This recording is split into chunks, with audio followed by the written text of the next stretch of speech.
शनिवार को बजट आने के बाद अब बाजार ने भी रिएक्शन दे दिया है। बाजार में भी शनिवार को पूरी तरह से बजट को एडजस्ट कर लिया और उसके बाद जो भी मार्केट एक्सपर्ट्स हैं उन्होंने अपने कमेंट्स दिए। हालांकि आज बाजार में गिरावट आई, उस गिरावट की वजह जो है वो ग्लोबल रही, क्योंकि टैरिफ को लेकर तमाम जो है वो अनिश्चितताएं हैं बाजार में, उसकी वजह से गिरावट आई। लेकिन बाजार बजट को कैसे ट्रीट कर रहा है, इस बजट में बाजार के लिए क्या है, क्या डायरेक्शन मिली है कुछ, ये सारी चीज़ें समझनी बड़ी ज़रूरी हैं। और ये सारी चीज़ें समझने के लिए हम तमाम मार्केट एक्सपर्ट से बात कर रहे हैं। आज मेरे साथ ऐसे ही एक जाने माने मार्केट एक्सपर्ट हैं, हमारे साथ हैं सनी अग्रवाल, जो head of fundamental equity research है एसबीआई कैप सिक्योरिटीज़ के। सनी, बहुत स्वागत है आपका एनडीटीवी प्रॉफिट हिंदी पर, और बहुत शुक्रिया आपने अपने बिजी शेड्यूल से समय निकाला है।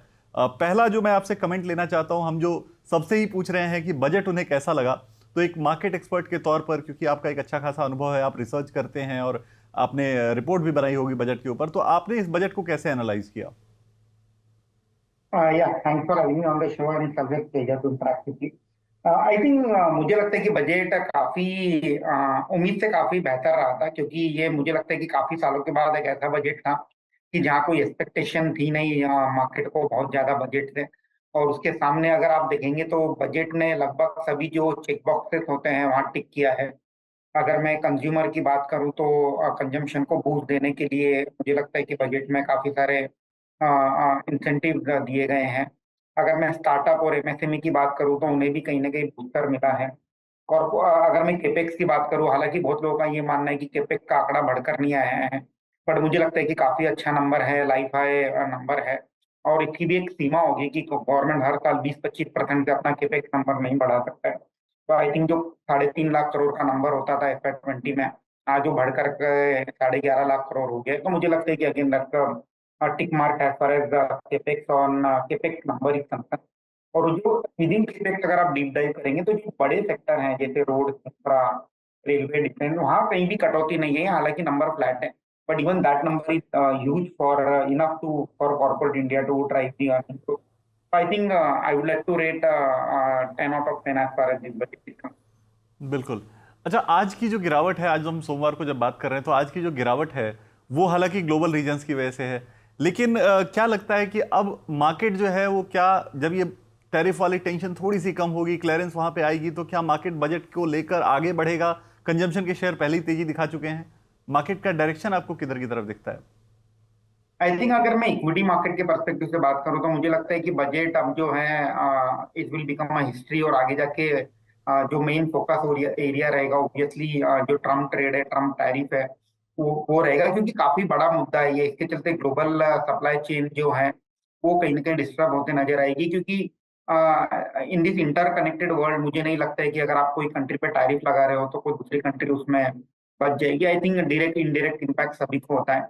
So I think the main tracking point going forward will be the impact of Trump tariff। तो ये बहुत बड़ा मुद्दा रहेगा आगे जाकर के। And obviously second most important driver is the liquidity and earnings. तो अर्निंग्स तो मुझे लगता है कि ये क्वार्टर में कहीं बहुत ज्यादा पॉजिटिव सरप्राइज नहीं देखने मिले हमें। बट मेरी उम्मीद है कि जब हम मार्च क्वार्टर के अर्निंग के लिए जब सेशन करेंगे अप्रैल मई में, तब मुझे लगता है कि double digit earning growth FY26 के चलते कहीं ना कहीं ऑप्टिमिज्म बनते नजर आएगी।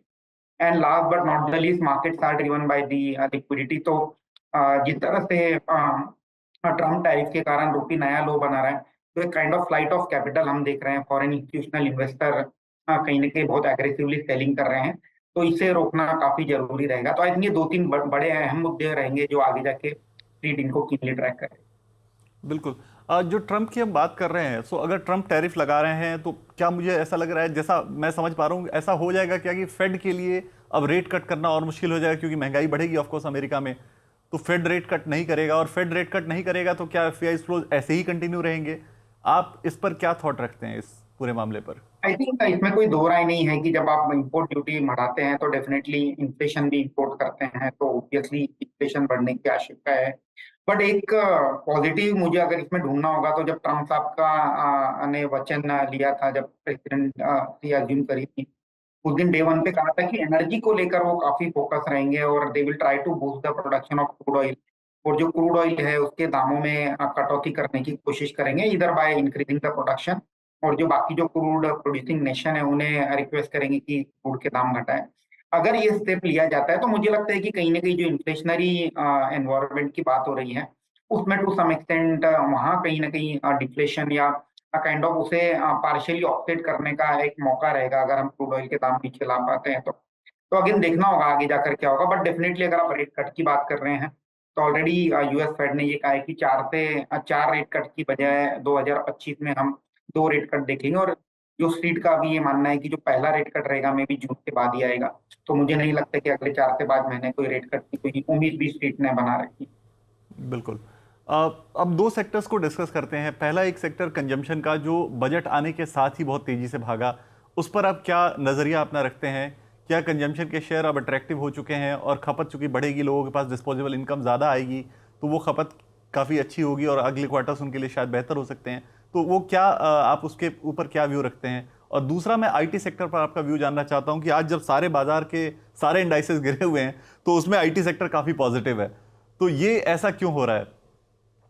अगर हम कंजम्पशन की बात करें तो डेफिनेटली एक बूस्टर मिला है। अगर आप देखेंगे तो तकरीबन 1 लाख करोड़ का बूस्टर इकोनॉमी में आया है। बट हमें एक चीज का ध्यान रखना होगा कि ये जो है ये over the period of time accrue होगा इकोनॉमी में।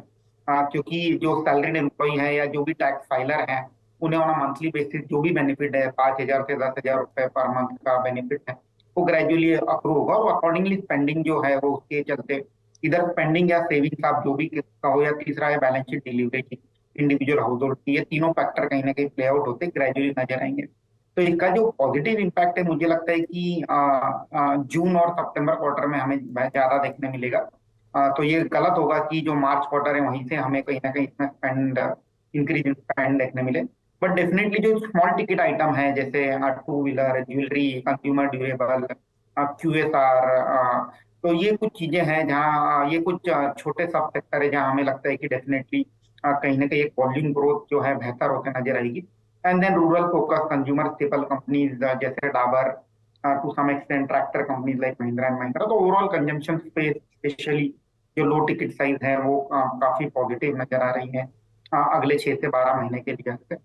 कमिंग टू आईटी सेक्टर अगर आप थोड़ा सा पीछे जाएंगे तो अगर आपने देखा होगा कि रिजल्ट की कमेंट्री जो कंपनी की वो डिमांड एनवायरनमेंट को लेकर काफी पॉजिटिव रही है। तो जो एक कहीं ना कहीं कंसर्न था कि आईटी कंपनीज में डिमांड जो है वो आगे जाकर रहेगी कि नहीं, तो मुझे लगता है कि अगर यूएस कॉर्पोरेट्स अगर बेहतर करेंगे तो ऑब्वियसली डिमांड एनवायरनमेंट जो है आईटी कंपनीज के लिए बेहतर रहेगा।